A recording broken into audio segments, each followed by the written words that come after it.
ꯑꯍꯥꯟꯕꯃꯛꯇꯗ ꯃꯤꯔꯦꯜꯒꯤ ꯃꯤꯡꯁꯦꯜ ꯏꯇꯨꯞ ꯑꯁꯤꯒꯤ ꯃꯥꯏꯀꯩꯗꯒꯤ ꯃꯌꯥꯝꯕꯨ ꯕꯤꯀꯥꯁ ꯆꯦꯟꯕꯤ ꯑꯁꯤꯅ ꯏꯀꯣꯛꯅꯣꯅ ꯇꯔꯥꯝ ꯅꯣꯛꯆꯔꯤ꯫ ꯃꯌꯥꯝꯒꯤ ꯃꯐꯝꯗ ꯈꯨꯗꯣꯜ ꯇꯝꯖꯅꯕꯒꯤꯗꯃꯛꯇ ꯌꯨꯝꯊꯣꯡꯄꯣꯛ ꯑꯗꯨꯒꯤ ꯑꯕꯣꯛ ꯍꯥꯏꯔꯤꯕ ꯋꯥꯔꯤ ꯑꯁꯤꯒꯤ ꯑꯍꯨꯝꯁꯨꯕ ꯁꯔꯨꯛ ꯑꯗꯨ ꯉꯁꯤ ꯄꯨꯗꯨꯅ ꯂꯥꯛꯆꯔꯤ꯫ ꯋꯥꯔꯤꯁꯤ ꯀꯔꯤ ꯑꯣꯏꯔꯛꯄ ꯀꯔꯤ ꯊꯣꯔꯛꯄ ꯍꯥꯏꯕꯗꯨ ꯍꯧꯖꯤꯛ ꯃꯌꯥꯝ ꯄꯨꯟꯅ ꯇꯥꯃꯤꯟꯅꯔꯒ ꯈꯪꯃꯤꯟꯅꯔꯁꯤ꯫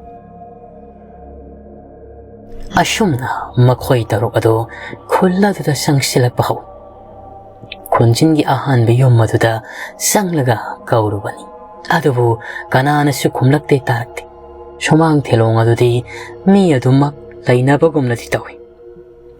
ꯊꯣꯡ ꯐꯥꯎꯕ ꯊꯤꯜꯂꯒ ꯌꯦꯡꯕꯅꯤ, ꯑꯗꯨꯕꯨ ꯈꯨꯝꯂꯛꯃꯟꯗ꯭ꯔꯕꯗꯨꯗ ꯃꯈꯣꯏ ꯑꯇꯣꯞꯄ ꯌꯨꯝ ꯑꯃꯗ ꯑꯃꯨꯛ ꯆꯪꯉꯒ ꯌꯦꯡꯉꯤ, ꯑꯗꯨꯕꯨ ꯃꯁꯤꯁꯨ ꯑꯃꯠꯇ ꯍꯦꯛ ꯈꯨꯝꯂꯛꯇ꯭ꯔꯦ꯫ ꯃꯈꯣꯏꯒꯤ ꯃꯁꯥꯗ ꯀꯔꯤꯒꯨꯝꯕ ꯆꯤꯡꯅꯕ ꯂꯥꯡꯇꯛꯅꯕꯅꯗꯅꯤ ꯈꯜꯂꯤ꯫ ꯁꯤꯗꯁꯨ ꯅꯠꯇꯅ ꯗꯦꯕꯥꯟꯒꯤ ꯋꯥꯈꯜꯗꯁꯨ ꯍꯥꯏ, ꯑꯩꯒꯤ ꯋꯥꯈꯜꯗ ꯅꯍꯥꯟꯋꯥꯏ ꯑꯩꯅ ꯋꯥꯈꯜꯅ ꯁꯥꯒꯠꯇꯨꯅ ꯏꯈꯤꯕ ꯋꯥꯔꯤꯗ ꯌꯥꯎꯈꯤꯕꯗꯨꯒ ꯌꯥꯝ ꯃꯥꯟꯅꯗꯧꯔꯤꯕ꯭ꯔꯥ ꯀꯩꯅꯣꯝ ꯇꯧꯔꯤꯅꯤ꯫ ꯏꯇꯥꯎ, ꯅꯈꯣꯏ ꯃꯉꯥꯃꯛ ꯑꯩꯒꯤ ꯇꯨꯡꯗ ꯏꯜꯂꯛꯂꯣ, ꯑꯗꯨꯒꯅꯦ ꯑꯩꯅ ꯃꯐꯝ ꯈꯪꯕꯃꯈꯛ ꯂꯩ, ꯑꯗꯨꯗ ꯆꯪꯂꯦ ꯍꯥꯏꯔꯒꯅꯦ ꯏꯔꯦꯟꯖꯅ ꯑꯩꯈꯣꯏ ꯄꯣꯊꯥꯐꯝ ꯐꯪꯒꯅꯤ꯫ ꯋꯥ ꯉꯥꯡꯅꯗꯤ ꯃꯈꯣꯏꯁꯤꯡ ꯑꯗꯨ ꯑꯗꯨꯃꯛ ꯏꯟꯅꯔꯛꯏ꯫ ꯁꯨꯝ ꯈꯨꯜ ꯑꯁꯤꯒꯤ ꯃꯃꯥꯡ ꯄꯥꯡꯅ ꯃꯂꯝꯕꯤ ꯑꯃ ꯀꯥꯈꯠꯈ꯭ꯔꯤꯕꯗꯨꯗ ꯃꯈꯣꯏ ꯂꯥꯛꯂꯦ꯫ ꯌꯨꯝ ꯀꯌꯥ ꯇꯥꯔꯤꯕꯗꯨꯗꯤ ꯄꯨꯡꯂꯣꯏ ꯂꯣꯏꯁꯤꯟꯈ꯭ꯔꯦ, ꯑꯗꯨꯕꯨ ꯐꯅ ꯁꯥꯡꯅ ꯂꯥꯛꯂꯤ꯫ ꯃꯔꯨꯞ ꯗꯦꯕꯥꯟ, ꯀꯗꯥꯏꯋꯥꯏꯗꯅꯣ ꯅꯪꯅ ꯄꯨꯔꯤꯕꯁꯤꯕꯣ? ꯈꯨꯜ ꯑꯁꯤꯒꯤ ꯌꯨꯝꯁꯤꯡꯗꯤ ꯂꯣꯏꯅ ꯂꯩꯍꯧꯔꯦ꯫ ꯂꯥꯛꯇ ꯂꯥꯛꯎꯅꯤ ꯃꯔꯣ, ꯅꯈꯣꯏ ꯑꯍꯨꯝꯁꯨ ꯋꯥꯕꯨꯗꯤ ꯋꯥꯔꯝꯂꯒꯅꯤ ꯆꯥꯟꯕꯤ, ꯁꯟꯗꯤ, ꯑꯗꯨꯕꯨ ꯌꯧꯗꯧꯔꯦ ꯂꯥꯛꯎꯀꯣ꯫ ꯗꯦꯕꯥꯟ ꯅꯣꯛꯐꯤ ꯇꯧꯔꯔꯒ ꯑꯗꯨꯃꯛ ꯂꯥꯛꯂꯤ꯫ ꯃꯃꯩ ꯊꯪꯗꯗꯤ ꯐꯅꯌꯥꯝ ꯁꯥꯡꯅ ꯂꯥꯛꯂꯕ ꯃꯇꯨꯡꯗ ꯎꯔꯔꯤ ꯌꯨꯝꯊꯣꯡꯄꯣꯛ ꯑꯃ ꯂꯩꯔꯤꯕꯗꯨ꯫ ꯌꯨꯝꯊꯣꯡꯄꯣꯛꯁꯤꯗꯁꯨ ꯃꯩꯈꯨꯒꯨꯝꯕ ꯈꯔꯁꯨ ꯅꯣꯡꯃꯗꯣꯜ ꯑꯇꯤꯌꯥ ꯊꯛꯇ ꯌꯨꯝꯗꯨꯒꯤ ꯃꯆꯤ ꯑꯃꯗꯒꯤ ꯀꯥꯔꯛꯄꯒꯨꯝ ꯎꯔꯤ꯫ ꯃꯁꯤꯗ ꯃꯈꯣꯏ ꯇꯔꯨꯛꯃꯛꯅ ꯈꯪꯂꯤ ꯃꯐꯝ ꯑꯁꯤꯗꯗꯤ ꯃꯤ ꯂꯩꯔꯦ ꯍꯥꯏꯕꯗꯨ꯫ ꯑꯗꯨꯝꯅ ꯃꯈꯣꯏ ꯇꯔꯨꯛ ꯑꯗꯨ ꯄꯔꯞ ꯆꯪꯉꯛꯏ꯫ ꯌꯨꯝ ꯑꯗꯨꯒꯤ ꯁꯨꯃꯥꯡ ꯑꯗꯨ ꯌꯧꯔꯛꯄ ꯀꯥꯟꯗ ꯗꯦꯕꯥꯟꯒꯤ ꯃꯁꯥꯗꯁꯨ ꯀꯔꯤꯒꯨꯝꯕ ꯀꯧꯔꯔꯣ ꯍꯥꯏꯕꯒꯤ ꯃꯑꯣꯡꯗ ꯏꯟꯁꯤꯟꯕꯒꯨꯝ ꯇꯧꯔꯛꯂꯗꯨꯅ ꯑꯕꯣꯛ ꯍꯥꯏꯗꯅ ꯀꯧꯈꯤ꯫ ꯊꯪꯅꯕ ꯃꯤꯀꯨꯞꯇ ꯀꯔꯤꯅꯣꯅꯦ ꯀꯧꯔꯤꯕꯁꯤꯕꯨ ꯍꯥꯏꯅ ꯃꯁꯥꯗꯨ ꯈꯟꯖꯥꯅꯤ꯫ ꯃꯈꯣꯏ ꯃꯉꯥ ꯑꯗꯨꯗꯤ ꯉꯛꯄꯅꯤ꯫ ꯀꯔꯤꯅꯣ ꯃꯍꯥꯛꯅ ꯇꯧꯔꯤꯕꯁꯤꯕꯨ? ꯍꯅꯨꯕꯤꯒ ꯂꯩꯌꯦꯅ ꯃꯍꯥꯛꯅ ꯍꯥꯟꯅ ꯈꯪꯕ ꯖꯥꯠꯂꯥ ꯍꯥꯏꯗꯨꯅ ꯂꯥꯏꯕꯅꯣ꯫ ꯏꯇꯥꯎ, ꯇꯥꯕ꯭ꯔꯣ ꯏꯇꯥꯎ ꯗꯦꯕꯥꯟ? ꯃꯐꯝ ꯑꯁꯤꯗꯕꯨ ꯅꯪ ꯍꯥꯟꯅ ꯂꯥꯛꯂꯕ꯭ꯔꯣ? ꯍꯅꯨꯕꯤꯒ ꯂꯩꯕ꯭ꯔꯣ ꯁꯤꯗ? ꯈꯪꯗꯦ ꯏꯇꯥꯎ, ꯂꯩꯔꯝꯒꯗꯧꯔꯤꯕ꯭ꯔꯥ ꯈꯪꯗꯦ꯫ ꯑꯩꯁꯨ ꯍꯦꯛ ꯋꯥꯈꯜ ꯑꯣꯏꯕ ꯑꯣꯏꯗꯕꯣꯏ ꯑꯕꯣꯛ ꯍꯥꯏꯅ ꯀꯧꯔꯨꯔꯦ꯫ ꯁꯨꯝꯅ ꯍꯥꯏꯔꯤꯉꯩꯗ ꯈꯪꯍꯧꯗ ꯃꯃꯥꯡ ꯊꯣꯡꯗꯣ ꯍꯥꯡꯂꯒ ꯁꯩꯁꯨ ꯑꯃꯈꯛ ꯀꯣꯛ ꯁꯨꯗꯨꯅ ꯌꯥꯝꯅ ꯑꯍꯜꯒꯤ ꯃꯇꯝ ꯑꯣꯏꯔꯔꯕꯤ ꯍꯅꯨꯕꯤ ꯑꯃ ꯊꯣꯛꯂꯛꯂꯤ꯫ ꯃꯗꯨ ꯎꯕꯗ ꯃꯈꯣꯏꯁꯤꯡꯗꯨ ꯉꯛꯂꯤ꯫ ꯗꯦꯕꯥꯟꯗꯁꯨ ꯑꯃꯨꯛ ꯌꯦꯡꯂꯤ꯫ ꯍꯅꯨꯕꯤꯗꯣ ꯑꯁꯨꯛꯀꯤ ꯃꯇꯤꯛ ꯆꯍꯤ ꯀꯨꯏꯅ ꯄꯨꯟꯁꯤꯔꯛꯄꯒꯤ ꯃꯑꯣꯡ ꯃꯃꯤꯁꯨ ꯇꯥꯔꯤ꯫ ꯃꯈ꯭ꯋꯥꯡ ꯐꯠꯖꯅ ꯀꯣꯜꯂꯤ꯫ ꯁꯩꯁꯨ ꯑꯃꯈꯛꯇꯨꯅ ꯆꯩꯉꯥꯛ ꯑꯣꯏꯔꯒ ꯆꯠꯂꯤ꯫ ꯃꯁꯝꯁꯨ ꯏꯍꯧ ꯍꯧꯗꯦ, ꯄꯣꯛꯅꯕꯨꯗꯤ ꯄꯨꯡꯉꯧ ꯉꯧꯏ ꯍꯥꯏꯕꯕꯨ ꯄꯤꯁꯨꯝꯒꯗꯤ ꯑꯃꯠꯇ ꯌꯥꯎꯗ꯭ꯔ ꯄꯣꯠꯅꯤ꯫ ꯃꯆꯤꯟꯕꯥꯟꯒ ꯈꯔ ꯀꯪꯅꯔꯒ ꯍꯩꯕꯤ ꯑꯈꯨꯏꯕꯒꯨꯝ ꯃꯃꯥꯏꯗꯨꯁꯨ ꯈꯨꯏꯔꯔꯤ꯫ ꯗꯦꯕꯥꯟꯅ ꯍꯅꯨꯕꯤꯗꯨꯗ ꯑꯃꯨꯛ ꯑꯕꯣ, ꯃꯐꯝꯁꯤꯗ ꯑꯩꯈꯣꯏ ꯆꯪꯖꯐꯝ ꯂꯧꯕ ꯌꯥꯒꯗ꯭ꯔꯣ ꯉꯁꯤꯒꯤ ꯑꯣꯏꯅ? ꯍꯅꯨꯕꯤꯗꯣ ꯃꯉꯛ ꯍꯥꯏꯔꯔꯦ ꯍꯥꯏꯔꯒ ꯃꯪꯒꯣꯜꯂꯣꯝꯗ ꯀꯥꯈꯠꯂꯨ ꯍꯥꯏꯕꯒꯤ ꯃꯇꯥꯒꯨꯝ ꯃꯈꯨꯠ ꯑꯗꯨꯅ ꯏꯪꯒꯤꯠ ꯇꯧꯏ꯫ ꯅꯣꯛꯃꯤ ꯃꯩꯊꯣꯡ ꯑꯃꯁꯨ ꯄꯨꯔꯔꯤ꯫ ꯁꯟꯙ꯭ꯌꯥꯗꯤ ꯍꯅꯨꯕꯤꯁꯤ ꯍꯩꯅꯗꯕꯅ ꯃꯍꯥꯛ ꯂꯣꯏꯔꯔꯕꯅꯤ꯫ ꯀꯔꯤꯅꯨꯡꯒꯤ ꯌꯨꯝ ꯑꯁꯤꯗ ꯆꯪꯖꯔꯛꯂꯤꯕꯅꯣ ꯍꯥꯏꯗꯨꯅ ꯈꯜꯂꯤ꯫ ꯃꯗꯨꯃꯛꯅ ꯃꯍꯥꯛ ꯃꯪꯒꯣꯜ ꯑꯗꯨꯗ ꯀꯥꯈꯠꯂꯒ ꯐꯝꯗꯕꯗꯤ ꯇꯧꯗꯦ꯫ ꯃꯈꯣꯏ ꯄꯨꯂꯞꯅ ꯃꯪꯒꯣꯜ ꯃꯆꯤ ꯑꯗꯨꯗꯁꯨ ꯐꯛ ꯊꯥꯔꯒ ꯂꯩꯔꯝꯂꯤꯕꯗꯨꯗ ꯆꯪꯁꯤꯜꯂꯒ ꯐꯝꯂꯤ꯫ ꯗꯦꯕꯥꯟꯅ ꯃꯈꯥ ꯇꯥꯔꯛꯏ ꯌꯥꯝꯅ ꯈꯪꯅꯕꯒꯤ ꯃꯑꯣꯡꯗ, ꯑꯕꯣ, ꯌꯨꯝꯁꯤꯗ ꯑꯕꯣꯛ ꯏꯊꯟꯇ ꯂꯩꯕꯤꯕ꯭ꯔꯥ? ꯍꯥꯏꯗꯅ ꯃꯉꯛ ꯍꯥꯏꯔꯛꯏ꯫ ꯆꯨꯝꯃꯦ, ꯑꯩꯅ ꯈꯟꯕꯗꯨꯃꯛ ꯆꯨꯝꯃꯦ ꯍꯥꯏꯗꯅ ꯃꯆꯤꯜꯗꯨꯗꯁꯨ ꯗꯦꯕꯥꯟ ꯑꯃꯨꯛꯀꯁꯨ ꯁꯣꯜꯂꯤ꯫ ꯃꯈꯣꯏ ꯃꯉꯥꯗꯤ ꯀꯣꯛ ꯉꯥꯎꯔꯔꯕꯅꯤ ꯈꯨꯝꯊꯣꯔꯛꯂꯤꯕꯗꯨ ꯇꯥꯕꯗ꯫ ꯑꯗꯣꯕꯣ ꯈꯨꯜꯁꯤꯕꯨ ꯀꯩ ꯈꯨꯜ ꯀꯧꯒꯦ? ꯍꯩꯕꯣꯡꯈꯣꯡ ꯈꯨꯜ ꯀꯧꯏ꯫ ꯗꯦꯕꯥꯟꯁꯨ ꯃꯁꯥꯗ ꯁ꯭ꯋꯥꯏ ꯂꯥꯎꯕꯅꯤ꯫ ꯑꯇꯩꯁꯤꯡ ꯑꯗꯨꯁꯨ ꯃꯈꯣꯏ ꯊꯕꯛ ꯇꯧꯔꯤꯕꯁꯤꯡ ꯑꯗꯨꯅꯗꯤ ꯈꯪꯕꯅꯤ ꯃꯈꯣꯏ ꯑꯣꯐꯤꯁꯀꯤ ꯁꯍꯔ ꯑꯊꯧꯕꯗꯣ ꯍꯩꯕꯣꯡꯈꯣꯡ ꯈꯨꯜꯗꯒꯤꯅꯤ ꯍꯥꯏꯕ꯫ ꯑꯗꯨꯒ ꯈꯨꯜ ꯑꯁꯤꯁꯨ ꯍꯩꯕꯣꯡꯈꯣꯡ ꯈꯨꯜ ꯀꯧꯏ ꯍꯥꯏꯕꯗꯨꯗ ꯃꯆꯤꯜꯗ ꯇꯞꯅ ꯑꯃꯨꯛ ꯗꯦꯕꯥꯟꯗꯣ ꯀꯔꯤꯅꯣ ꯍꯩꯕꯣꯡ ꯈꯨꯜ ꯅꯠꯇꯕ ꯍꯩꯕꯣꯡꯈꯣꯡ ꯈꯨꯜ ꯁꯍꯔ ꯑꯊꯧꯕꯅ ꯍꯥꯏꯈꯤꯕꯗꯨꯕꯣ? 이붕아 ꯅꯈꯣꯏ 6 ꯈꯛꯇꯔꯥ? ꯑꯇꯩ ꯀꯅꯥ ꯌꯥꯎꯗꯦꯀꯣ? ꯌꯥꯎꯗꯦꯕꯣ꯫ ꯖꯤꯇꯦꯅ ꯋꯥ ꯃꯔꯛ ꯈꯪꯒꯠꯊꯠꯂꯒ ꯑꯕꯣꯛꯁꯨ ꯌꯨꯝꯁꯤꯗ ꯑꯕꯣꯛ ꯏꯊꯟꯗ ꯂꯩꯕꯤꯕ꯭ꯔꯥ? ꯑꯗꯨꯒ ꯑꯕꯣꯛꯀꯤ ꯃꯤꯡꯅ ꯀꯔꯤ ꯀꯧꯕ? ꯃꯥꯅꯤ ꯏꯕꯨꯡꯉꯣ, ꯑꯩ ꯏꯇꯣꯝꯇ ꯂꯩ꯫ ꯑꯩꯒꯤ ꯃꯤꯡꯅ ꯀꯩꯂꯥꯅꯤ ꯀꯧꯏ꯫ ꯍꯥꯏꯗꯅ ꯗꯦꯕꯥꯟꯗꯤ ꯃꯍꯥꯛꯅ ꯏꯈꯤꯕ ꯃꯤꯡ ꯑꯗꯨꯒꯁꯨ ꯆꯞ ꯃꯥꯟꯅꯔꯛꯄꯗꯨꯗ ꯃꯁꯥꯗꯣ ꯊꯣꯛꯈꯤꯕ ꯊꯧꯗꯣꯛ ꯑꯗꯨꯃꯛ ꯊꯣꯛꯂꯒꯗ꯭ꯔꯥ ꯍꯥꯏꯕꯒꯤ ꯃꯑꯣꯡꯗ ꯃꯐꯝ ꯑꯁꯤꯒꯤ ꯑꯀꯣꯏꯕꯗꯨꯗ ꯌꯦꯡꯉꯛꯏ꯫ ꯃꯃꯩ ꯊꯪꯗ ꯍꯅꯨꯕꯤꯗꯣ ꯇꯞꯅ ꯍꯧꯒꯠꯂꯛꯂꯦ ꯍꯥꯏꯔꯒ ꯏꯃꯨꯡꯂꯣꯝꯗ ꯆꯪꯈꯤ꯫ ꯅꯈꯣꯏ ꯉꯥꯏꯍꯥꯛ ꯐꯝꯂꯝꯃꯨ ꯍꯥꯏꯔꯝꯂꯒ ꯃꯇꯝꯁꯤꯗ ꯁꯟꯙ꯭ꯌꯥꯅ ꯑꯅꯣ ꯑꯩ ꯌꯨꯝꯁꯤꯗ ꯂꯩꯕ ꯌꯥꯝ ꯍꯩꯅꯔꯣꯏ꯫ ꯅꯈꯣꯏꯅ ꯌꯥꯗ꯭ꯔꯕꯁꯨ ꯑꯩꯗꯤ ꯃꯐꯝꯁꯤ ꯊꯥꯗꯣꯛꯇꯨꯅ ꯁꯣꯏꯗꯅ ꯆꯠꯈꯤꯅꯤ꯫ ꯑꯩ ꯃꯁꯤꯗ ꯂꯩꯕ ꯍꯩꯅꯗꯧ ꯃꯥꯟꯗꯦ꯫ ꯑꯩꯈꯣꯏꯅꯤ ꯃꯐꯝꯁꯤ ꯊꯥꯗꯣꯛꯂꯒ ꯆꯠꯈ꯭ꯔꯁꯤ꯫ ꯑꯇꯩꯁꯤꯡꯁꯤꯗꯤ ꯌꯥꯔꯛꯀꯗꯧ ꯃꯥꯟꯗꯦ꯫ ꯇꯞꯅꯅꯤ ꯅꯥꯀꯣꯡꯗ ꯆꯤꯔꯣꯜ ꯇꯧꯔꯒ ꯍꯥꯏꯅꯔꯤꯕ꯫ ꯑꯅꯨꯁꯨ ꯁꯟꯙ꯭ꯌꯥꯗꯨꯗ ꯃꯨꯟꯅ ꯌꯦꯡꯂꯒ ꯃꯗꯨ ꯀꯣꯟꯅ ꯈꯟꯅꯁꯤ, ꯍꯥꯟꯅ ꯃꯃꯨꯠ ꯇꯥꯕ ꯑꯃꯗꯤ ꯈꯪꯈꯤꯁꯤꯗꯅ ꯍꯥꯏꯔꯤ꯫ ꯁꯨꯝꯅ ꯃꯇꯝꯗꯤ ꯍꯧꯈꯤ꯫ ꯍꯧꯖꯤꯛꯇꯤ ꯃꯄꯨꯡ ꯐꯥꯅ ꯅꯨꯃꯤꯗꯥꯡꯒꯤ ꯃꯇꯝ ꯍꯥꯏꯕꯗꯨꯁꯨ ꯑꯣꯏꯁꯤꯜꯂꯛꯂꯤ꯫ ꯉꯁꯥꯏ ꯃꯈꯩ ꯃꯝꯗꯨꯅꯗ ꯂꯩꯕꯗꯣ ꯍꯧꯖꯤꯛꯅ ꯑꯃꯨꯛ ꯍꯦꯟꯅ ꯃꯝꯁꯤꯟꯈ꯭ꯔꯦ꯫ ꯍꯅꯨꯕꯤꯁꯤꯒꯤ ꯃꯌꯨꯝ ꯑꯗꯨꯗ ꯍꯅꯨꯕꯤꯗꯨꯅ ꯏꯃꯨꯡ ꯑꯗꯨꯗ ꯀꯧꯁꯤꯜꯂꯛꯂꯤ ꯍꯥꯏꯔꯒ ꯏꯔꯦꯟꯖꯅ ꯃꯈꯣꯏꯁꯤꯡ ꯑꯗꯨ ꯐꯝꯍꯜꯂꯤ꯫ ꯑꯗꯨꯒ ꯃꯍꯥꯛꯅ ꯆꯥꯛꯈꯨꯝ ꯑꯗꯣꯝꯗ ꯆꯪꯂꯔꯒ ꯀꯔꯤꯅꯣ ꯈꯔ ꯊꯣꯡ ꯊꯥꯛꯇꯨꯅ ꯇꯧꯔꯤ꯫ ꯅꯨꯄꯤ ꯑꯍꯨꯝ ꯑꯁꯤꯁꯨ ꯆꯪꯂꯛꯀꯦ ꯍꯥꯏꯕꯕꯨ ꯍꯅꯨꯕꯤꯗꯨꯅ ꯁꯤꯈꯥꯡ ꯈꯪꯅ ꯌꯥꯗꯦ꯫ ꯆꯪꯂꯛꯀꯅꯨ, ꯅꯈꯣꯏ ꯆꯥꯛꯈꯨꯝ ꯑꯁꯤꯗ ꯆꯪꯂꯛꯀꯅꯨꯗꯅ ꯍꯥꯏ꯫ ꯁꯨꯝꯅ ꯃꯇꯝꯗꯤ ꯍꯧꯖꯤꯟꯈꯤ꯫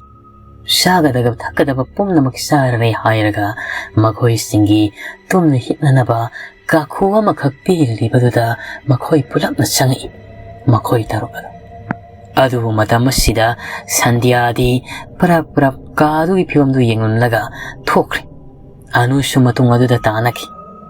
ꯁꯟꯙ꯭ꯌꯥꯗꯤ ꯌꯨꯝꯒꯤ ꯊꯣꯡ ꯑꯗꯨ ꯍꯥꯡꯗꯣꯛꯂꯒ ꯊꯣꯛꯂꯛꯄꯅꯤ꯫ ꯃꯈꯣꯏ ꯑꯅꯤ ꯍꯦꯛ ꯊꯣꯛꯈꯤꯕꯒ ꯏꯃꯨꯡ ꯂꯣꯝꯗꯒꯤ ꯊꯣꯡꯗꯣ ꯃꯈꯣꯜ ꯍꯧꯅ ꯒꯝ ꯍꯥꯏꯗꯅ ꯂꯣꯟꯁꯤꯟꯈꯤ꯫ ꯄꯔꯞ ꯁꯟꯙ꯭ꯌꯥꯗꯤ ꯊꯣꯡꯒꯥꯜ ꯑꯗꯣꯝꯗ ꯆꯦꯟꯕꯣꯏ ꯂꯥꯛꯄꯣꯏ ꯊꯣꯔꯛꯂꯦ꯫ ꯃꯥꯒꯤ ꯄꯨꯒꯗꯕ ꯄꯣꯠꯌꯣꯝ ꯑꯃꯁꯨ ꯌꯥꯎꯔꯛꯂꯤꯕꯅꯤ꯫ ꯑꯅꯨꯁꯨ ꯇꯥꯟꯅꯔꯛꯂꯒ ꯁꯟꯙ꯭ꯌꯥ, ꯀꯗꯥꯏꯗꯅꯣ ꯅꯪꯅ ꯇꯧꯔꯤꯕꯗꯨꯕꯣ? ꯅꯪꯕꯨ ꯉꯥꯎꯔꯕ꯭ꯔꯣ? ꯃꯐꯝ ꯑꯁꯤ ꯀꯔꯤꯅꯣ ꯀꯗꯥꯏꯗꯅꯣꯁꯨ ꯈꯪꯕ ꯅꯠꯇꯦ꯫ ꯂꯥꯏ ꯇꯤꯟ ꯍꯥꯏꯕ ꯑꯃꯁꯨ ꯂꯩ, ꯃꯤ ꯐꯠꯇꯕ ꯂꯩꯔꯝꯒꯅꯤ ꯍꯥꯏꯕ ꯑꯃꯁꯨ ꯂꯩꯔꯤ꯫ ꯁꯟꯙ꯭ꯌꯥꯅ ꯑꯅꯨ, ꯑꯩ ꯌꯥꯝ ꯍꯩꯅꯗꯦ꯫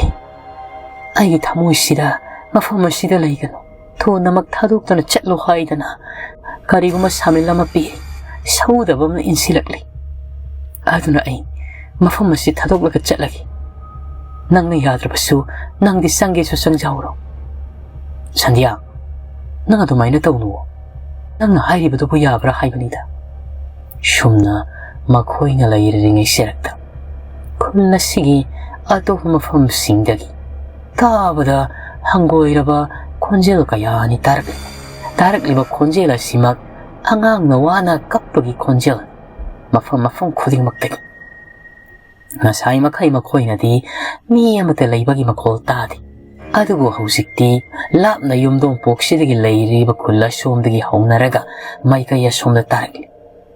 ꯃꯗꯨ ꯇꯥꯕꯗ ꯑꯅꯨꯗꯤ ꯀꯤꯕ ꯍꯧꯔꯛꯂꯤ꯫ ꯀꯤꯒꯟꯈ꯭ꯔꯕ ꯁꯟꯙ꯭ꯌꯥꯗꯤ ꯍꯧꯖꯤꯛ ꯑꯀꯤꯕ ꯍꯥꯏꯕꯗꯨ ꯃꯁꯥꯗ ꯂꯩꯇꯕꯒꯨꯝ ꯇꯧꯔꯤ꯫ ꯑꯅꯨꯅ ꯁꯟꯙ꯭ꯌꯥ ꯂꯥꯛꯑꯣ꯫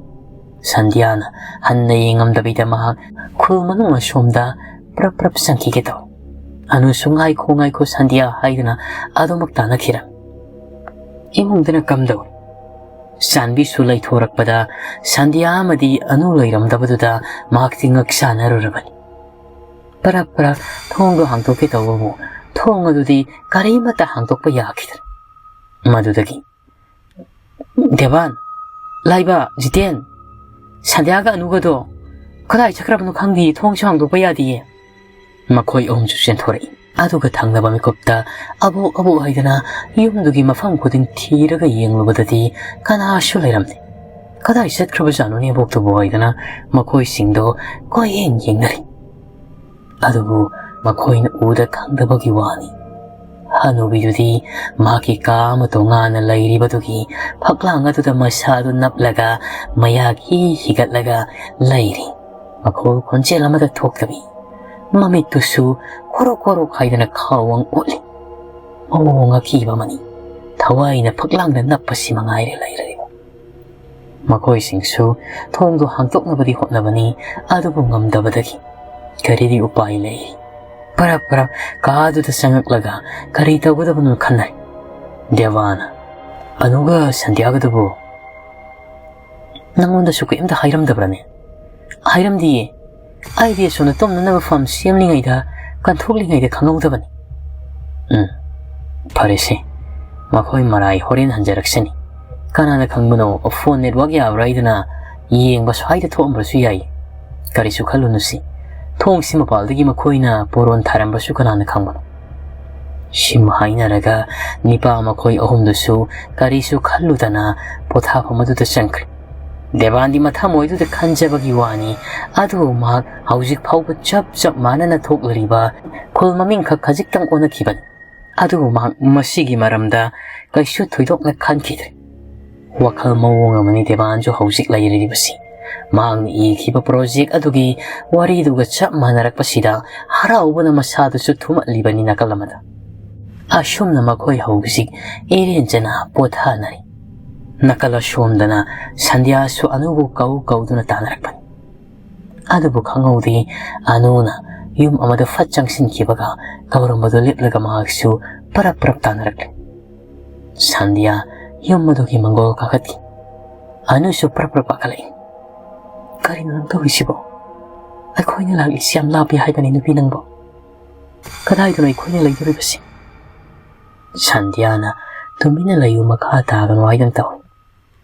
Tasing na maghayagadi, Sandiagi Masada, Hanadigi Hona, Lainung Sitamasule. Masimag na maram oiragani, Magi Masada, Kanago Masauda Bamnihig in Sela Pugumtawi Hayribo. Adubu, Madu Anuna di Kangi. Sandiagi Mama Malina, Kanana Sukangandabani. Lot na namsen na tupselagatang kiban. Adubu Haujikti, Mahaki Lainung Sitmatamadu the Laik Hibaduna, Maki Punsi Piraida, Mangalamo o Helarabaga Chap Manakre. Tapna, Yungi Tonga do Santiani Iloi. Kri I don't hang tokri.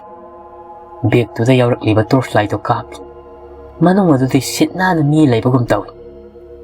Anusu Sangai, Sandiana Tongo Lonseloidana, Anuna Polon Takre. Karino Sandiana Torisibo.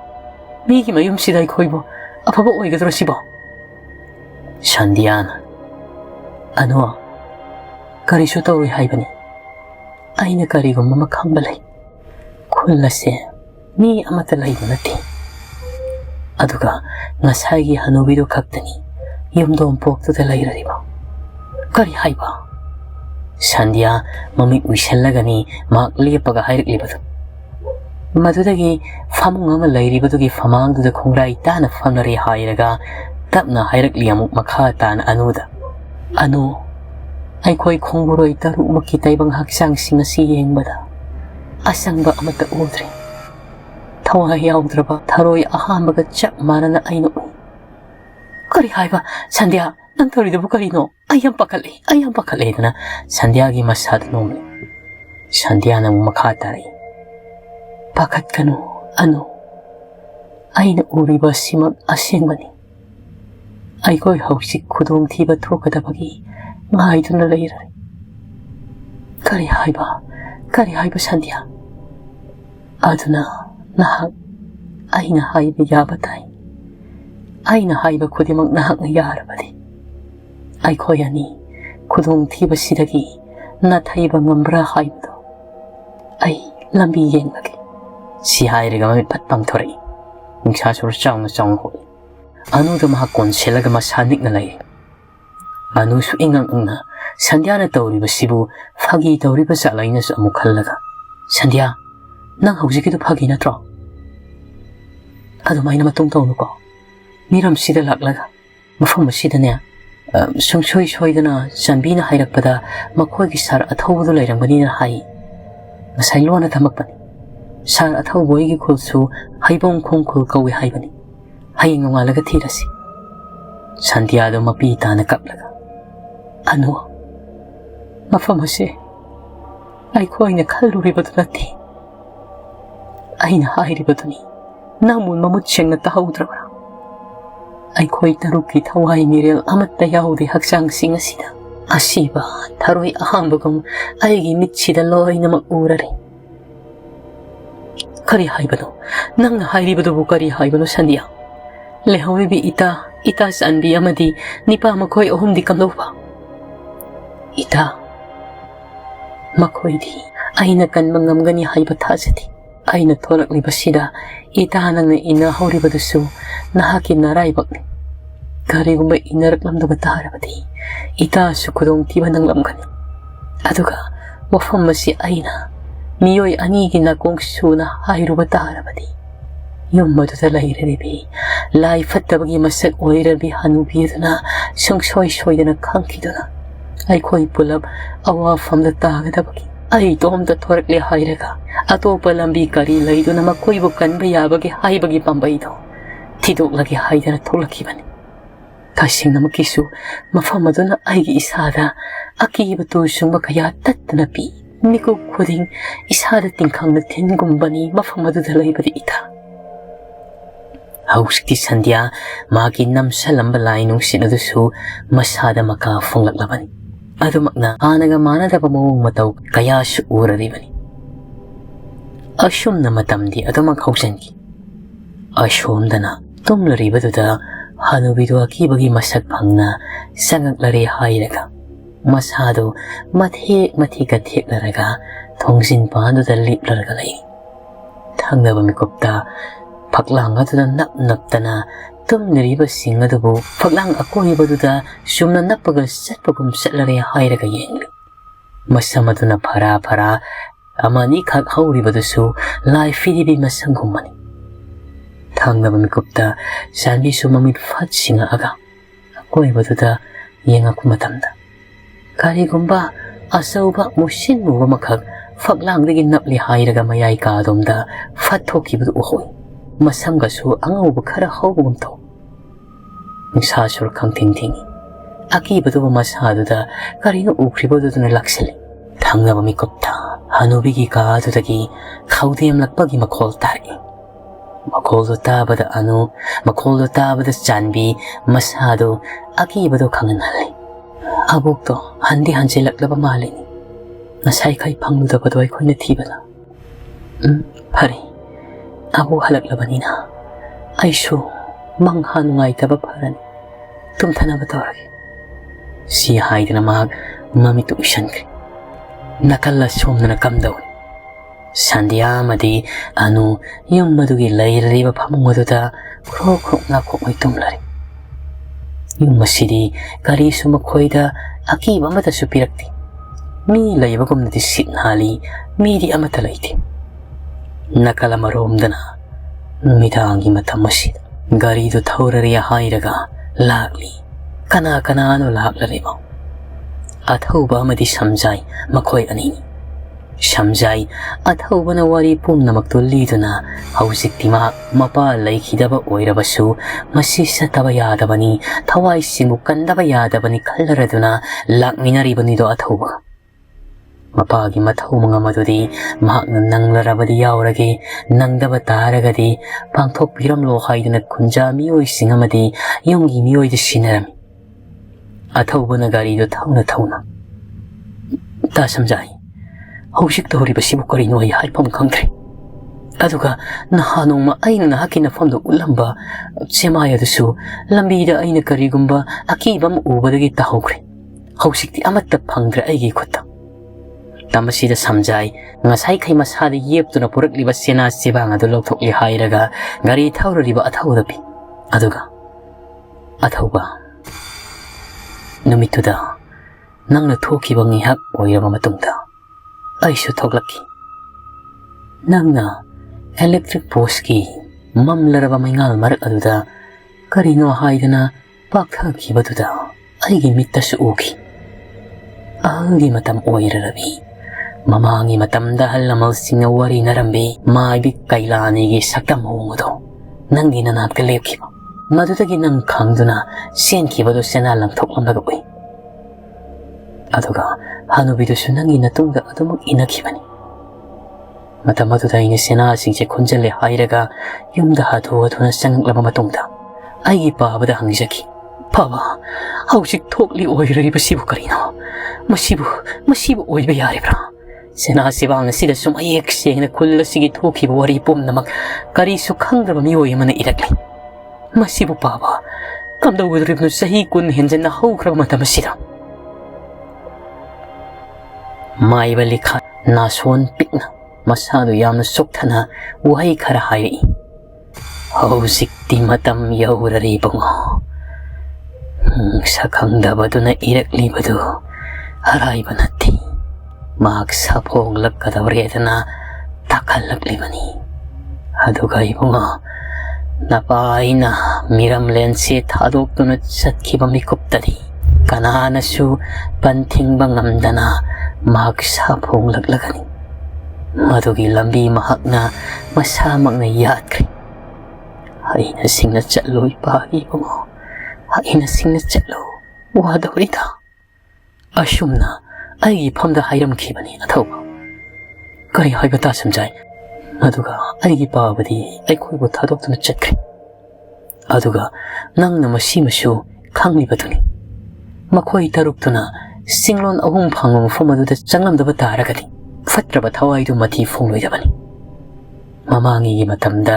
thokriba pumnamaktuni nangsu khangliba natra anama matamda singlon ahumdugi manakta mioi kharade dumak ngak sienduna laibani mafam asida kaage hairabasu sumna kagadabani maikhetna singba pusanba yadi mai hawatba yade dana haibani adubu makhoina matau karamna mai hawatlamgaduribana aikhoina budi khanglei hausikti mapung phana saphongkri makhoi taruktu khudum chankri haiba adubu ai singadaba ngamde aigi babana kayada wana pumnamakta hotnajakiba ningsinglakli numittugi warido kunja kharana amaiba likhai akoibaduda koisilaga phamlaga leiraga haijakibado maiba likhai chu sena korbak adubu mamut singna nainaraba matungda mahakna poramadu yatna magi kunja kharaduda hairakpani hairage taru kunjasi hamaibi kailani mahakpu namthanaba amatta ngairaba pambaidi masisini singlon ahum faibok ahum long sing haidana amalai aikoi khol sidagidi kharadi tahamgani mafam aduda amambagi taibang palgi thong sangpham oigani thokpham su oigani masida mahakpu aikhoina matam suppagi oina miramlen sida thoklak ngamdanabagi damakta mafam aduda faduna thamkiba masinatana upai leite aina maiba tek tek oijai haibagi wani piklingaidagi pamjaraktana aibasu kayarak maiba kailani gi makuta taki aigi thawai sining sita hingjarakhiba ngaktani kulla sida laiminarabasu mahakna yumdom pok oina laikhiba sigi khudong saba lauraga aikhoibu mahakna sananingma mongda sanaribasi aina hoksing nakhoigi nafamda haiba singase mahakna khanglamgani haibagisu engoda thasaba lai adubu kunjasi lingzen manaba changi akiba laitana thabak asi paikhat minagadabani ai khaktana ngamgadaba nati maiba kailani ngasi maiba kailani amaibi kailani sahi samaga nipan hela phauba ngasi phauba punsiribasi nakhoi karino khangbra khangdi oja maiba haidana loina makhaina rai ma khoida wasana basunati aduga taibang miwoibagi thawai thatuna ponsi sangtok han basunati adubu amaibi kailani si isam samnatagi amaibi am sunati ponsi lona se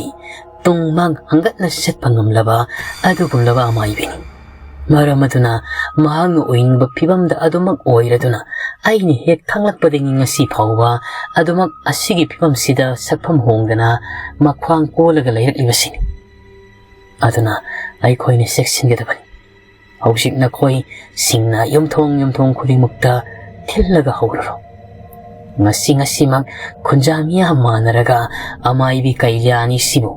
aikhoina pharare hairaga Fijang taritna masa pum na kupsinna hayr diba paibok omlong singadu tamna pugadabani mafamaduda thawadu di aina pangthoki makhoina pharaga mafamadu tamna pubadi kunjamiyam na madu pumna maki daita pubiyo Fijang tarit adumadi aina sinaragi si hayraga maiba likhaina mahakna laitin fattabana kai hena maya kanmana phawu sangba ngamlaroidaba fijang taretu semlari hayraga khunja singda pikibani ashumna ahingi matamduda ashomda lai sanaba yaba sanaramlaga maibi kailani na potharaga lairingai khunja miyam huptuna changle hayraga yumnang khaire hayraga khudakta amaibi kailani bu fijang taret miyam sangna nambadagi kupsinduna phaduna phaibok ahum long sing asida purakibani madogi matungda pumnamak asi maibali khaina samdaina kibani haibado haujikta wari oina sulina duna ning singlaktuna gari thaurakliba athauba amadi samjai makhoi ani wa khanari aduna thauwa araiba thabak nati nungda wari kaya amasu lairi samselaga aina hairaba lirabagi wani amaibi kailani amambagi taibang paladuda lotuna lairamba tarabasu naki staff singadugi thawaidi kanmangamgani haibagi thajaba aigi phamda laiti aduna masimadi nahakna munna khallo nipa karigumai khoina mafamadu yawrabasu singkhongadu naknadi sangsandabida lapna domak yengasi sigi matungda ai khoina tawgadabadi athauba ahaiba laibak asigi amai silon chatpa natragana amai bi thiraga thabak asibu loisinana hotnagadabani miram len amadi amamugi taibang pal phawdok phawjini thong thokpham thong sangham thong adubu matam pom namaki oina lon chanhangadabani madu tarubada gari du khangkhang khamia thauba aduga shamjai di yengai kari haibnu ta samjai madu pom namak wairabadi aigi staff taruki thawai mangkrabadi aidi kari oigani madumna khanbiganu nasana nang maktani aigi di thawai kubakta haplo su hapna makhoibu kanba haibasi aigi thawtang samjai athauba madu yaro karigumbai khoina maduda changseluragai khoi su khudong thibadu takredana khallo amaibi kailani na miram lensida safong laklaga miram lensi hana de gena awaba ikheng nei mu tahanba mafama haibadu sungsoi soing ohelaragani aduna nang ai masigi matangda puksial amata lepham thoi aduga asima sukhang maibi kailani gi magul lama hairagadi mahakna karigumba makhoi taruk adubu asibigi taibang paladu pushanduna machinjak matha oiramba tarabadi ai khoina phana amaibi thiduna honarurabasu maduna ngamloi amaibi do thina bo honaringai koicha chalingai da mahakti miram lenda ya khairak si hairaga samjai maki fruit khawdagi kariguma posak amakak puthorai posak asimak mapana mahaki mafamda sinarama posak ni adudi kari posak iyeng athauba posak asinani maibi kailani dagi ai khoyani phawdi ngak thokpa ngamgani karino du buta athauba atainati nahaki na famdadi ai hairagi ai lai khidraba pabagi ye thangba makhu gi kang kai haiba gari thoramadu amu handak mukti sepaga accident thokidana tawi adubu athaubu samjaina makudo pharaga ngai khone nango mukta pabana mahak taibang pal thadokringai numit mangani gi mamangda aingonda hairami taibang maki khugi kang na mai thangbase lauraga paihorabadi matam pumnamakta aiga sago nariba amadi imung manungi miyoi singbu ꯃꯥꯏꯕꯤ ꯀꯩꯂꯥꯅꯤꯅ ꯃꯇꯨꯅ ꯑꯃ ꯁꯣꯛꯐꯝ ꯉꯝꯂꯣꯏ ꯃꯤꯅ ꯐꯥꯎ ꯍꯪꯀꯠꯅ ꯌꯦꯡꯕ ꯉꯝꯂꯣꯏ ꯍꯥꯏꯗꯅ ꯑꯗꯨꯅ ꯄꯥꯕꯅ ꯂꯩꯈꯤꯗ꯭ꯔꯕ ꯃꯇꯨꯡꯗ ꯑꯩꯅ ꯃꯍꯥꯛꯀꯤ ꯌꯦꯠ ꯊꯪꯕꯒꯤ ꯈꯨꯎꯒꯤ ꯀꯥꯡꯁꯦ ꯐꯛꯍꯧꯕꯅꯤ ꯇꯥ ꯁꯝꯖꯥꯏ ꯀꯔꯤꯅꯣ ꯑꯩꯕꯨ ꯃꯪꯂ ꯍꯥꯔ ꯉꯁꯤ ꯇꯧꯔꯤꯕꯁꯤꯕꯨ ꯃꯪ ꯅꯠꯇꯦ ꯇꯥꯏꯕꯪꯅꯤ ꯏꯕꯨꯡꯉꯣ ꯇꯥꯏꯕꯪꯅꯤ ꯑꯗꯨꯒ ꯅꯪꯅ ꯈꯪꯒꯗꯕ ꯑꯃꯗꯤ ꯑꯩꯅ ꯉꯁꯤ ꯂꯥꯛꯂꯤꯕꯁꯤꯁꯨ ꯑꯩꯒꯤ ꯈꯨꯟꯖꯥꯁꯤꯡꯒꯤ ꯌꯥꯏꯐꯅꯕꯒꯤꯗꯃꯛꯇ ꯈꯜꯂꯒ ꯂꯥꯛꯄꯅꯤ ꯅꯪꯒꯤ ꯈꯣꯡꯕꯨꯔꯣꯏ ꯇꯔꯨꯛ ꯑꯗꯨꯒꯤꯗꯃꯛꯇ ꯈꯜꯂꯒ ꯂꯥꯛꯄ ꯅꯠꯇꯦ ꯏꯄꯥꯅ ꯀꯜꯂꯤꯉꯩ ꯃꯇꯝ ꯐꯥꯎ ꯁꯤꯔꯝꯗꯥꯏ ꯃꯤꯀꯨꯞ ꯐꯥꯎꯕ ꯈꯨꯟꯖꯥꯁꯤꯡ ꯑꯁꯤꯒꯤ ꯇꯦꯛꯇ ꯀꯥꯏꯗꯅꯕ ꯈꯟꯈꯤ ꯑꯩꯒꯤ ꯅꯤꯡꯕꯁꯤꯗꯤ ꯀꯥꯏꯍꯟꯒꯅꯨꯀꯣ ꯊꯧꯕ ꯁꯨꯝꯅ ꯃꯈꯣꯏ ꯁꯨꯝ ꯂꯥꯛꯄ ꯑꯁꯣꯝꯗꯅ ꯄꯨꯡ 3 ꯇꯥꯁꯤꯜꯂꯛꯂꯕ ꯅꯣꯡꯉꯥꯜꯂꯝꯗꯥꯏꯒꯤ ꯃꯇꯝ ꯑꯗꯨꯗ ꯍꯅꯨꯕꯤ ꯑꯗꯨ ꯄꯔꯥꯛ ꯐꯤꯝ ꯃꯑꯣꯡ ꯃꯇꯧ ꯑꯃꯗ ꯃꯈ꯭ꯋꯥꯡ ꯏꯀꯣꯟ ꯀꯣꯟꯕꯤꯗꯣ ꯃꯈ꯭ꯋꯥꯡ ꯁꯛ ꯇꯤꯡꯈꯠꯂꯔꯤ ꯍꯥꯏꯔꯒ ꯅꯍꯥꯒꯤ ꯁꯛꯐꯝ ꯂꯧꯔꯒ ꯇꯨꯃꯤꯟꯅ ꯆꯪꯂꯛꯂꯤ ꯑꯗꯨꯒ ꯁꯥꯟꯕꯤꯅ ꯇꯨꯝꯂꯤꯕꯗꯨꯒꯤ ꯃꯅꯥꯛꯇ ꯃꯍꯥꯛ ꯏꯔꯦꯟꯖꯅ ꯇꯨꯝꯊꯈ꯭ꯔꯦ ꯉꯛꯂꯤꯕꯗꯤ ꯍꯦꯛ ꯇꯨꯝꯊꯈꯤꯕꯒ ꯁꯛꯇꯝ ꯑꯗꯨ ꯑꯅꯨꯒꯤ ꯁꯛꯇꯝ ꯑꯣꯟꯈ꯭ꯔꯦꯗꯣ ꯑꯌꯨꯛꯀꯤ ꯃꯇꯝ ꯌꯧꯔꯗꯨꯅ ꯃꯈꯣꯏ ꯃꯊꯪ ꯌꯥꯍꯧꯅꯔꯛꯂꯤ ꯑꯗꯨꯕꯨ ꯉꯛꯄꯅꯤ ꯃꯈꯣꯏ ꯅꯤꯄꯥ ꯑꯍꯨꯝꯗꯨꯁꯨ ꯁꯥꯟꯕꯤꯁꯨ ꯑꯅꯨꯗꯤ ꯇꯨꯝꯃꯒ ꯂꯩꯔꯝꯂꯒ ꯁꯟꯙ꯭ꯌꯥ ꯂꯩꯔꯝꯗꯕꯁꯤꯗ ꯁꯥꯟꯕꯤꯅ ꯀꯔꯤꯅꯣ ꯑꯅꯨ ꯅꯪꯕꯨ ꯀꯔꯝ ꯀꯥꯟꯗ ꯆꯪꯉꯛꯏꯅꯣ ꯊꯦꯡꯂꯕ ꯃꯤꯀꯞ ꯊꯣꯛꯂꯛꯂ ꯐꯥꯎꯕ ꯌꯦꯡꯕꯗ ꯂꯩꯍꯧꯗꯕꯗꯥꯏꯅ ꯑꯁ ꯏꯇꯥ ꯑꯩꯅ ꯏꯁꯥꯁꯦ ꯅꯨꯡꯉꯥꯏꯃꯟꯗꯗꯅꯅꯦ ꯃꯄꯥꯜꯗ ꯑꯗꯨꯃꯛ ꯐꯝꯃꯒ ꯂꯩꯕꯗꯒꯤ ꯌꯦꯅꯈꯥꯗ ꯎꯏꯊꯈ꯭ꯔꯕꯅꯤ ꯅꯣꯏꯅꯁꯨ ꯌꯦꯡꯕꯁꯨ ꯊꯣꯛꯄꯤꯔꯛꯇꯦ ꯑꯗꯨꯗꯒꯤ ꯃꯤꯀꯞ ꯊꯣꯔꯛꯂꯒ ꯆꯪꯉꯒ ꯍꯤꯞꯄꯤꯁꯤꯅꯤ ꯑꯗꯣ ꯁꯟꯙ꯭ꯌꯥꯗꯣ ꯃꯥꯒ ꯑꯩꯒ ꯊꯣꯛꯃꯤꯟꯅꯕꯅꯤ ꯃꯥꯗꯤ ꯀꯗꯥꯏ ꯆꯠꯈ꯭ꯔꯕꯅꯣ ꯈꯪꯗꯦ ꯑꯗꯨꯒꯤꯁꯨ ꯃꯊꯛꯇꯅꯦ ꯑꯉꯥꯎꯕꯤꯗꯨꯒꯤ ꯂꯤꯈꯨꯜꯒ ꯂꯤꯔꯔꯣꯏ ꯁꯤꯗ ꯃꯥꯅ ꯍꯥꯏꯔꯝꯕꯕꯨ ꯃꯍꯥꯛ ꯃꯊꯟꯇ ꯑꯣꯏꯔꯕꯁꯨ ꯃꯌꯨꯝꯗ ꯍꯟꯈ꯭ꯔꯅꯤ ꯑꯗꯨꯒ ꯅꯈꯣꯏꯒꯤ ꯊꯕꯛ ꯃꯐꯝꯗꯨꯗꯅꯦ ꯃꯥꯅ ꯔꯤꯄꯣꯔꯠ ꯇꯧꯔꯝꯂꯒꯅꯦ ꯑꯃꯨꯛ ꯍꯟꯅ ꯃꯁꯤꯒꯨꯝꯕ ꯊꯕꯛꯁꯦ ꯃꯇꯨꯡ ꯇꯧꯗꯅꯕ ꯍꯥꯏꯔꯝꯒꯅꯤꯗꯅ ꯑꯩꯉꯣꯟꯗꯗꯤ ꯍꯥꯏꯔꯝꯕꯅꯤ ꯑꯗꯨꯕꯨ ꯑꯩꯁꯨ ꯈꯪꯍꯧꯗ꯭ꯔꯦ ꯃꯍꯥꯛꯅ ꯆꯠꯈꯤꯕꯗꯣ ꯁꯦꯝꯖꯤꯟ ꯁꯥꯖꯤꯟꯕ ꯋꯥꯍꯩ ꯉꯥꯛꯇꯅꯤ ꯍꯥꯏꯖꯜꯂꯤꯕ ꯑꯗꯨꯕꯨ ꯃꯈꯣꯏꯅ ꯂꯣꯏꯅꯃꯛ ꯊꯥꯖꯔꯦ ꯃꯈꯣꯏ ꯄꯨꯝꯅꯃꯛ ꯍꯧꯒꯠꯂꯛꯂꯦ ꯍꯥꯏꯔꯒ ꯑꯕꯣꯛ ꯍꯥꯏꯗꯨꯅ ꯀꯧꯔꯤ ꯍꯅꯨꯕꯤꯗꯨꯅ ꯑꯣꯜꯂꯔꯕ ꯑꯅꯨꯅꯁꯨ ꯀꯧꯕ ꯊꯤꯕꯗꯨ ꯌꯥꯎꯔꯤꯕꯅꯤ ꯑꯗꯨꯕꯨ ꯐꯪꯕ ꯀꯧꯕ ꯂꯩꯈꯤꯗ꯭ꯔꯦ ꯑꯁꯣꯝꯗꯅ ꯑꯌꯨꯛ ꯑꯗꯨꯗ ꯃꯈꯣꯏ ꯑꯅꯤꯗꯨ ꯃꯐꯝꯗꯨ ꯊꯥꯗꯣꯛꯂꯝꯃꯤ ꯁꯟꯙ꯭ꯌꯥ ꯑꯃꯗꯤ ꯑꯅꯨ ꯑꯗꯨꯒ ꯑꯇꯣꯞꯄ ꯌꯨꯝ ꯂꯩꯔꯤꯕꯁꯤꯡ ꯃꯥꯏꯀꯩ ꯑꯁꯣꯝꯗ ꯆꯪꯗꯅ ꯃꯄꯥ ꯆꯥꯕ ꯑꯃꯗ ꯂꯩꯒꯗꯕꯒꯤ ꯍꯣꯠꯅꯔꯤ ꯁꯟꯙ꯭ꯌꯥꯅ ꯄꯨꯕ ꯃꯥꯏꯀꯩꯗꯅꯤ ꯑꯅꯨꯁꯨ ꯆꯠꯅ ꯍꯪꯂꯤ ꯁꯟꯙ꯭ꯌꯥ ꯀꯔꯤꯅꯣ ꯑꯩ ꯒ꯭ꯌꯥꯟ ꯇꯥꯗ꯭ꯔꯤ ꯌꯨꯝꯁꯤꯡꯁꯤꯅ ꯐꯖꯅ ꯂꯩꯔꯒ ꯃꯤ ꯑꯃꯠꯇ ꯂꯩꯇ꯭ꯔꯤꯕꯁꯦ ꯏꯇꯥ ꯑꯩꯈꯣꯏꯒꯤ ꯃꯤꯔꯝꯂꯦꯟꯗꯨ ꯆꯞ ꯃꯥꯟꯅꯕ ꯇꯣꯉꯥꯟꯕ ꯑꯣꯟꯅ ꯇꯩꯅꯕ ꯁꯪꯁꯥꯔ ꯑꯃꯅꯤ ꯃꯤꯔꯝꯂꯦꯟꯗꯗꯤ ꯍꯩꯕꯣꯡꯈꯣꯡ ꯍꯥꯏꯔꯤꯕ ꯈꯨꯜꯗꯨꯗ ꯈꯨꯟꯖꯥ ꯃꯤꯌꯥꯝ ꯂꯣꯏꯅ ꯂꯩꯒꯅꯤ ꯍꯅꯨꯕꯤꯁꯤ ꯈꯛ ꯂꯩꯇꯕꯅꯤ ꯑꯗꯨꯒ ꯇꯥꯏꯑꯣꯟꯅꯔꯕ ꯑꯃꯝꯕꯒꯤ ꯇꯥꯏꯕꯪꯄꯥꯜꯁꯤꯗꯅ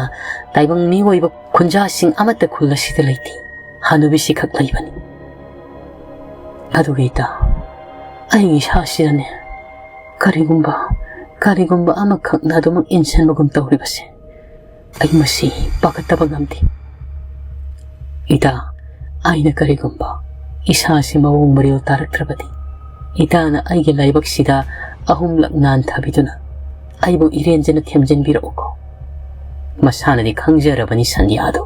ꯑꯗꯨꯕꯨ ꯑꯅꯨꯗꯤ ꯒ꯭ꯌꯥꯟ ꯇꯥꯗꯤ ꯇꯨꯃꯤꯟꯅ ꯇꯥꯔꯒ ꯃꯁꯥꯗꯨ ꯆꯝꯅꯅ ꯁꯟꯙ꯭ꯌꯥꯒꯤ ꯃꯇꯨꯡ ꯑꯗꯨꯃꯛ ꯏꯜꯂꯤ ꯑꯁꯣꯝꯗꯅ ꯃꯈꯣꯏ 5 ꯑꯗꯨ ꯍꯥꯏꯕꯗꯤ ꯍꯅꯨꯕꯤꯗꯨꯅ ꯑꯣꯜꯂꯔꯕ ꯑꯅꯨꯁꯨ ꯌꯥꯎꯅ ꯊꯣꯛꯂꯤ ꯑꯗꯨꯕꯨ ꯃꯈꯣꯏ ꯑꯇꯩ 4ꯗꯨꯗꯤ ꯃꯁꯥꯁꯤꯡ ꯑꯁꯤ ꯌꯥꯝꯅ ꯄꯠꯊꯅ ꯌꯥꯝꯅ ꯁꯣꯟꯊꯅ ꯎꯕꯒꯨꯝ ꯇꯧ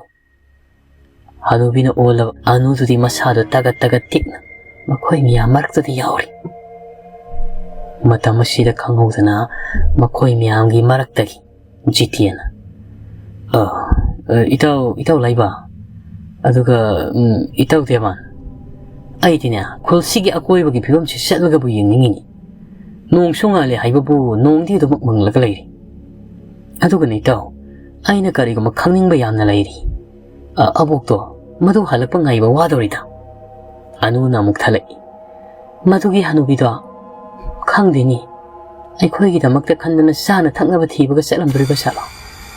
ꯑꯗꯣ ꯑꯩꯈꯣꯏꯁꯨ ꯍꯅꯨꯕꯤꯗꯨꯕꯨ ꯑꯃꯨꯛꯇ ꯌꯦꯡꯉꯨꯁꯤ ꯍꯥꯏꯕ꯭ꯔꯣ? ꯌꯥꯏꯌꯦ ꯌꯥꯏꯌꯦ ꯌꯦꯡꯉꯨꯁꯤ ꯍꯥꯏꯗꯅ ꯃꯈꯣꯏ ꯃꯔꯤ ꯊꯣꯛꯅꯔꯛꯂꯦ꯫ ꯃꯈꯣꯏ ꯍꯦꯛ ꯊꯣꯛꯈꯤꯕꯒ ꯑꯅꯨꯅ ꯃꯇꯨꯡ ꯏꯊꯪ ꯊꯪꯕꯅꯤ꯫ ꯃꯥꯡꯄꯤ ꯌꯨꯝ ꯑꯗꯨꯗꯒꯤ ꯊꯣꯛꯂꯛꯇꯅ ꯏꯃꯨꯡ ꯑꯗꯨꯗ ꯅꯣꯛꯈꯤ ꯆꯪꯈꯤ꯫ ꯑꯅꯨ ꯃꯇꯨꯡꯗ ꯏꯅꯔꯛꯂꯕꯣꯏ ꯅꯤꯡꯗꯅ ꯃꯈꯣꯏ ꯃꯔꯤꯗꯨꯁꯨ ꯋꯥꯔꯤ ꯁꯥꯗꯅ ꯃꯁꯥꯗꯨ ꯆꯣꯛꯊꯥꯅ ꯋꯥꯅ ꯊꯣꯔꯛꯂꯤ꯫ ꯏꯃꯨꯡ ꯍꯦꯛ ꯌꯧꯈꯤꯕꯒ ꯑꯀꯤꯕ ꯐꯪꯗꯨꯔꯕꯤ ꯍꯅꯨꯕꯤꯗꯨꯒꯤ ꯃꯁꯛꯇꯨ ꯂꯧꯔꯔꯤ ꯍꯥꯏꯔꯒ ꯃꯍꯥꯛꯅ ꯀꯔꯤꯒꯨꯝꯕ ꯂꯥꯏꯊꯧ ꯑꯃꯁꯨ ꯄꯥꯡꯊꯣꯛꯄ ꯍꯧꯈ꯭ꯔꯦꯗꯣ꯫ ꯅꯥꯀꯜ ꯑꯃꯔꯣꯝꯗꯅ ꯃꯇꯝ ꯑꯁꯤꯃꯛꯇꯗ ꯌꯧꯁꯤꯜꯂꯛꯂꯦꯗꯣ ꯑꯊꯧꯕ ꯑꯃꯗꯤ ꯁꯝꯖꯥꯏ꯫ ꯒꯥꯔꯤ ꯈꯥꯝꯂꯒ ꯂꯩꯔꯤꯕꯗꯨ ꯎꯔꯤ꯫ ꯒꯥꯔꯤꯁꯤ ꯖꯤꯇꯦꯟꯒꯤ ꯒꯥꯔꯤꯅꯤ ꯍꯥꯏꯕ ꯑꯊꯧꯕꯅ ꯈꯪꯏ꯫ ꯃꯅꯥꯛ ꯑꯗꯨꯗ ꯃꯈꯣꯏꯒꯤ ꯒꯥꯔꯤꯁꯨ ꯈꯥꯝꯂꯒ ꯁꯤꯡ 3 ꯂꯣꯡꯕꯗꯨꯗ ꯌꯦꯡꯂꯤ꯫ ꯍꯥꯏꯔꯛꯏ ꯀꯅꯥꯅ? ꯁꯝꯖꯥꯏꯅ꯫ ꯌꯦꯡꯉꯣ ꯑꯥꯗ ꯀꯥꯔꯒ ꯂꯩꯔꯤꯕꯁꯤ ꯎꯔꯕ꯭ꯔꯥ ꯊꯧꯕ? ꯎꯔꯔꯤ꯫ ꯈꯥ ꯊꯪꯕ ꯆꯤꯡ ꯑꯗꯨꯗꯁꯨ ꯂꯩꯀ꯭ꯔꯛ ꯇꯪꯈꯥꯏ ꯇꯥꯅ ꯆꯠꯈ꯭ꯔꯔꯦ ꯍꯥꯏꯔꯒ ꯆꯪꯐꯝ ꯊꯣꯡꯒꯨꯝ ꯑꯃ ꯂꯩꯔꯔꯤꯕꯗꯨ꯫ ꯃꯈꯥ ꯇꯥꯔꯛꯏ ꯁꯝꯖꯥꯏꯅ꯫ ꯃꯁꯤꯅ ꯊꯣꯛꯐꯝ ꯊꯣꯡ ꯑꯣꯏꯒꯗꯕꯅꯤ꯫ ꯆꯪꯐꯝ ꯊꯣꯡꯗꯤ ꯂꯣꯟꯈ꯭ꯔꯦ꯫ ꯃꯁꯤꯅ ꯇꯥꯛꯄꯗꯤ ꯃꯈꯣꯏ 6ꯃꯛ ꯑꯃꯝꯕꯒꯤ ꯇꯥꯏꯕꯪꯄꯥꯜꯗ ꯈꯣꯡꯗꯥꯈ꯭ꯔꯦꯗꯅ ꯇꯥꯛꯄꯅꯤꯕꯣ꯫ ꯀꯥꯟꯅꯔꯔꯣꯏ, ꯍꯟꯅꯕ ꯇꯧꯔꯁꯤ꯫ ꯑꯩꯈꯣꯏ ꯂꯥꯏꯕꯛ ꯌꯦꯡꯗꯨꯅ ꯃꯥꯏꯕ ꯃꯥꯏꯕꯤ ꯑꯇꯣꯞꯄ ꯍꯩꯕ ꯊꯤꯔꯨꯔꯒ ꯁꯪꯗꯥꯏꯅꯅꯕ ꯍꯣꯠꯅꯔꯁꯤꯅꯤ ꯏꯅꯥꯎ ꯑꯊꯧꯕ ꯅꯪꯕꯣ꯫